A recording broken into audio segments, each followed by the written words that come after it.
একটা বিল্ডিং নির্মাণাধীন বহুতল ভবন স্টেশন, আরেকটা হচ্ছে আগের পুরান বিল্ডিং। তারা আগে থেকে কোনো জায়গা নাকি রাখে নাই, এরা বলতেছে। আমার এক গ্রুপ বলতেছে না আজকে হাইলে বসে। আমি ঘটনাস্থলে আছি, আমি দেখে বিস্তারিত যাই না, পরে স্যার আপনাকে জানাচ্ছি। অনেকক্ষণ পর তালা খোলা হলো, এখন আমরা বিল্ডিং এ উঠতেছি। আমাদেরকে উদ্দেশ্য করে আমাদেরকে সতর্ক করতেছেন আল্লাহ তাআলা ফরমান, আমল যা তারা উপরে করেছে, প্রকাশ্যে করেছে,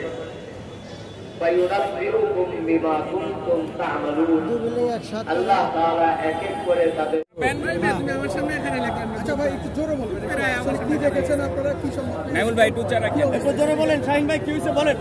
আপনাদেরকে অসংখ্য ধন্যবাদ। আপনারা জানেন আজকে সকালবেলা একটা বড় ধরনের ভূমিকম্প সারা দেশব্যাপী আমাদেরকে ঝাঁকুনি দিয়ে গেছে।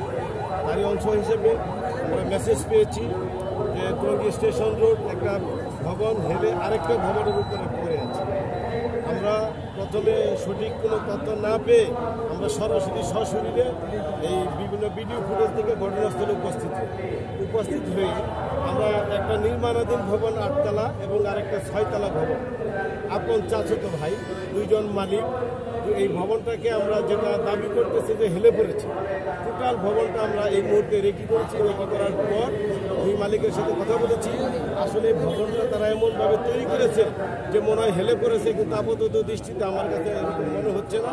একটা ভবন আরেকটা ভবনের সাথে আগে থেকেই লাগানো, একেবারেই একটা আরেকটার ভিতরে ঢুকে পড়েছে, কিন্তু এই ভূমিকম্পে যে হেলে পড়েছে এইরকম আমার কাছে মনে হয়।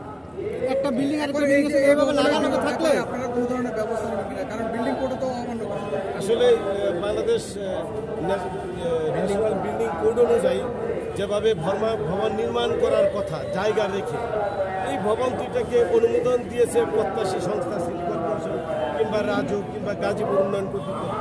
এটা দেখভাল করার দায়িত্ব তাদের এবং তারা এটা সুপারভিশন করবে। অনুমোদনই দিয়েছে তারা, কিংবা তারা সুপারভিশন করার দায়িত্ব করে। এই যে দুইটা বিল্ডিংয়ের মাঝখানে জায়গা রাখলে এটা আসলে ফায়ার সার্ভিসের মধ্যে এটা পড়ে না, এটা প্রত্যাশী সংস্থার মধ্যে। আর কোথাও এই ধরনের আজকে কোনো ধরনের কোনো হয়েছে কিনা টঙ্গী এলাকায়? আর আমরা এরকম কোনো মেসেজ পাইনি যে লোক মারা গেছে কিংবা বিল্ডিং ফেটে গেছে, এখনো পর্যন্ত আমরা কোনো মেসেজ পাই। আপনাদেরকে অসংখ্য ধন্যবাদ ভাই। আরেকটা বিষয় হচ্ছে যেটা হচ্ছে কমার্শিয়াল এবং আবাসিক একসাথে করলে আপনাদের কাছে একটা অনুমোদন নিতে হয়, এটা এই বিল্ডিং এর